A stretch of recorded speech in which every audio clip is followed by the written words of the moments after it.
Hi YouTube buddies, Kohaku Creations here, and I am here with Kyohei. Look, he got a new face up. Look how handsome he is. Oh, look at that. Look at that. Okay, Tsum Dias are already like pretty hot, so I didn't really have to do much, but I painted him. I painted that face. Look at that face. Ooh boy, you so sexy, you got me shook. So I'm actually here to read 710's story. I have her story down, and I've seriously got like one more payment, and she comes home, and I'm so excited. And Kyohei is not excited because he hates her, but I'm excited for him because his personality is kind of and so 710 is her story. She's gonna like, they fight a lot, and she's gonna bring all that out of him.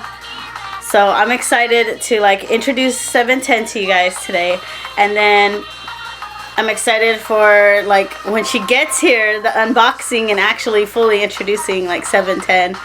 Oh, I'm just excited. So let's just get into the story. So I'm gonna read from my notebook. Y'all know already that I do this. So, all right. So 710 was made in a lab. She was the second project to survive, and she was constructed differently than the other experiments. 710 was more powerful, more superior, and I'm sorry, Kyohei, that she was to you. To 429. Her father was a friendly scientist. His name was Mayumi. And when she was 5, in human years, he joined the program and taught her how to read and write. But most of all, he taught her love. She would go through all the testing and all the experiments, and then he would be there at the end. He would help her like clean up her wounds, and then he would just be there through the whole healing process. And when she was fully healed, because she healed within like a day or two, she was like, she healed pretty fast. Kyohei, it takes him like almost a week, 3 to 4 days to a week to heal, because they can't die. But her, it takes her like, depending on how serious it is, she could be like healed that day. Sorry, there's wild children outside attacking. They're attacking my cats. No, I don't know. They're getting them kitty cats. Let's get back to the story. So, Mayumi, that was his name.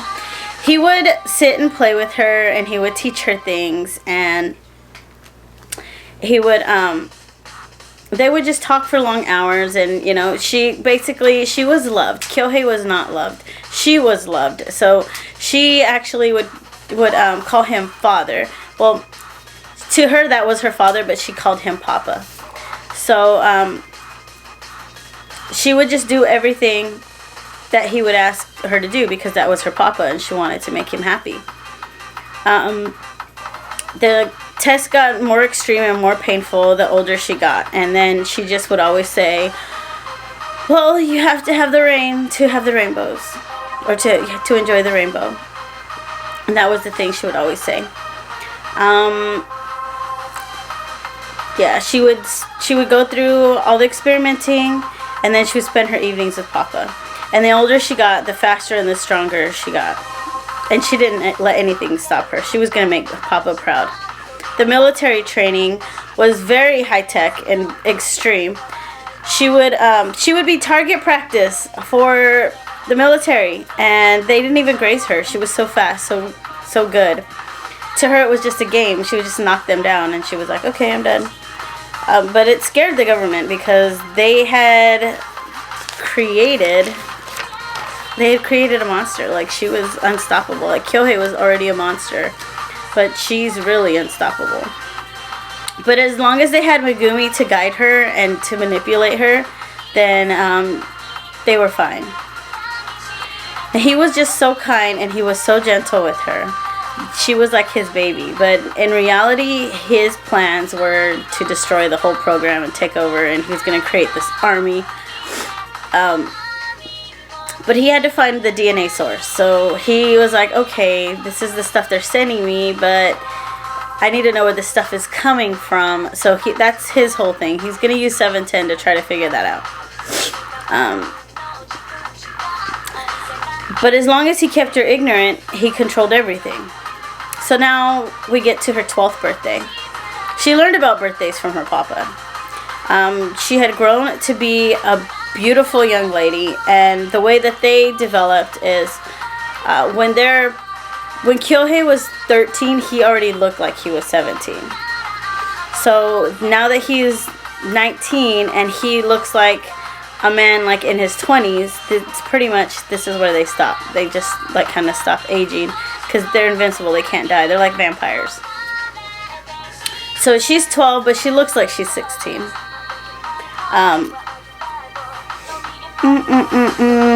Okay, every year her papa would bring her something special.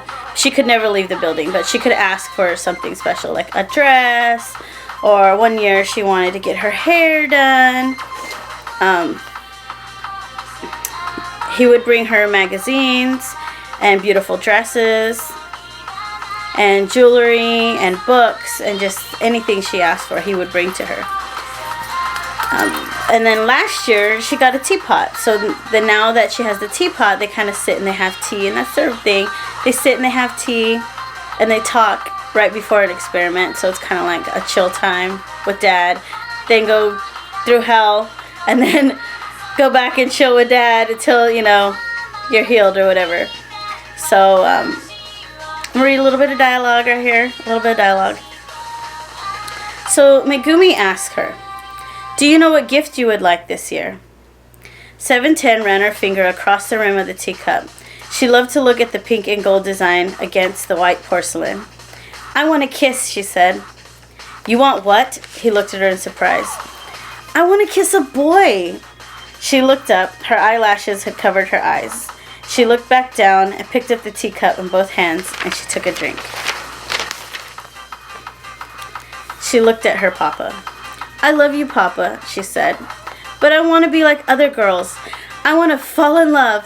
I want to feel the butterflies. I want to dance with the prince, and I want true love's kiss." And she held her hand to her chest like this girl was shook. 710, you know you cannot do these things. What you're asking for, it's impossible. Besides, true love's kiss, dance with the prince. Are you talking about fairy tales? Fine. She threw down her magazine from her shelf. Then I want to be like these girls. I want to love the wrong boy. I want to have my heart broken. I want to feel sadness. I want to be jealous. I want to be angry. And I want to be torn between love and pain and hurt. And I want to feel what human girls feel. Besides all these stupid experiments and these trainings. 710. And stop calling me 710. I want a real name like yours. Humans have names, not numbers. I want a name.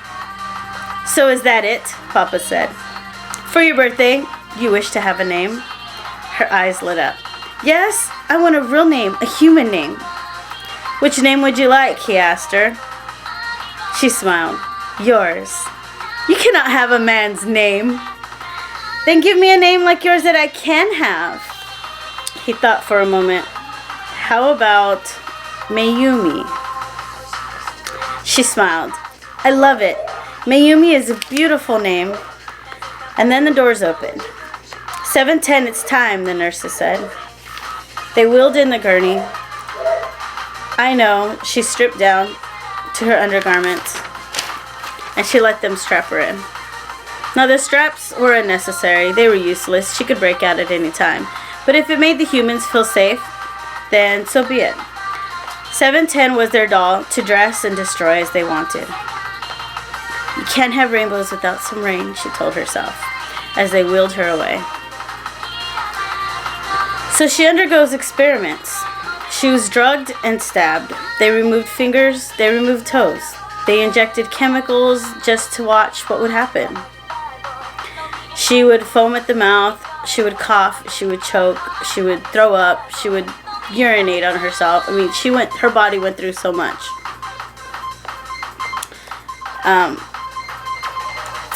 Let me see. Her body convulsed and her body shook, and she let out a scream. As she felt her heart stop, she died for a minute. Then she came back, letting in a deep breath and then letting out another scream. Her body was in extreme pain as it tried to heal itself. Great success today, Megumi said. That is enough. 710 was wheeled back to her room. Papa had the nurses come in and clean her up and dress her wounds. She threw up again, so they had to clean her again. Papa sat beside her and he held her hand. Are you okay? She blinked at him with a surprised look. Did I die? My whole body felt like it was done. It just wanted to stop. And for a second it did. And for a second, there was peace. Then her voice trembled. But then it came back. She sobbed. It came back. All the pain. She broke down crying as Papa patted her head. She cuddled up to her pillow and cried herself to sleep. Now Megumi had his people at other facilities searching for this DNA source. And finally it had been found. He would have 710 heal, and then they would take the facility together. A man and his monster. 7. She blinked. 7, are you awake? She rolled over, and it was her papa. She could sense urgency in his voice. Papa, what is it? What happened? He handed her dark clothes. Put these on. We have a special mission today. 7 did what she was told. She had no reason to doubt the request from Papa. He used his employee card to try to sneak her out of the building. And that's when they came across security. Megumi turned to 7. Get us past these guys. It's part of your training. Okay, so the mission is to escape this building. I have a car parked out back. Your reward is a car drive. Does that sound good, 7? She smiled. Yes, Papa. By the time they had made it to the car, 7 had taken out 20 men. She was unstoppable, and Megumi got her to the car. Megumi got her to the car. They drove out to where he had another car parked. And then they drove that one to another car. So they went through several cars to try to get away. Then they stopped at a hotel to sleep. Let me see. Hold on. They stopped at a hotel. We sleep here and then we finish the mission in the morning. Okay, Papa, she said. She was so excited to leave the facility that she didn't care what happened next. Papa went to sleep and 710 hit the remote on the TV. And she flipped through the channels. Everyone was a new world, a new adventure. She stopped on a show about teenagers. She loved their clothes, the way the girls did their hair. But most of all, she loved the drama, the slang, the sarcasm, the styles. She was obsessed. She watched show after show. She switched through channels till she found other shows. She watched so much that she didn't even see the sun come up. 7, she turned around. She was wide awake. Yes, Papa. He got up and got dressed. It's time to go. They will be here soon. Do you remember our mission? Yes, I remember. Next, he took her to a drive-thru. She got to eat fast food for the first time. It was incredible. She said, there are these things called fries. They're the best thing in the whole world. The day went by incredibly fast as they drove to this facility. When they arrived, it was a small building tucked in the woods. This will be easy, she thought. So now it's evening. And this is the night that Haru and her father take over. 710 is outside the gates of the facility where Reiko is, where Haru and her father are about to sabotage it and make it seem like someone's breaking in, when in reality 710 is actually breaking in. So 710, okay, Papa gave her a photo of what she was to bring back. Be fast, be quiet, and above all, don't forget to bring me what is in this photo. Yes, Papa. She stood at the front, waiting and listening for the noise of security to approach her.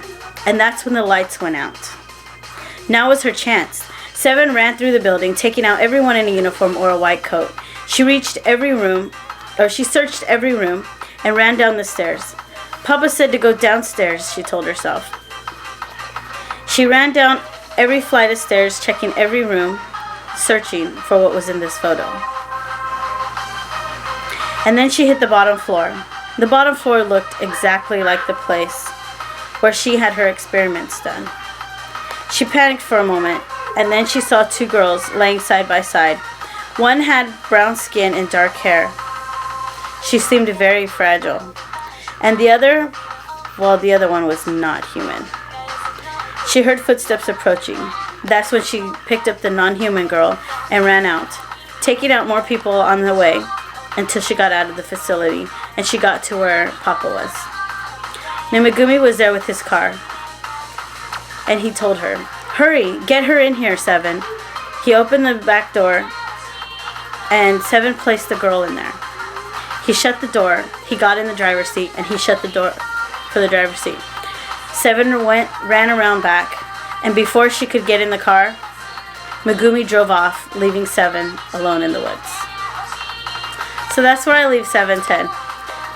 When she gets here, I will continue her story to where she meets Kyohei, because at this point, now that the source has been kidnapped, the girl that they were looking for has been kidnapped, 710 is going to go find them, and Kyohei is hunting 710, so it's going to be this crazy wild adventure. I hope you guys are excited, because you guys know me, I'm photo story queen. I'm so excited to write these photo stories, and 710 has like the coolest, the sweetest like attitude. She is so much fun already. She's so much fun to write about.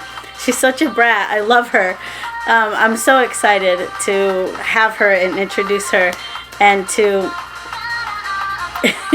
and to just finish the story out. I also have several other characters with the green stripes, and I've collaborated with Swan, Sarah, Pint Size Palace. Our dollies are intertwined now, their stories, and so there's a lot to come from that too. So get ready for an adventure, guys, because I'm super excited. I'm pumped. I'm shook. I'm shook, y'all. I'm shook. Okay, so I will see you guys next time. Actually, I'm going to do a tag next. So I'll see you guys in like 5 minutes. Bye.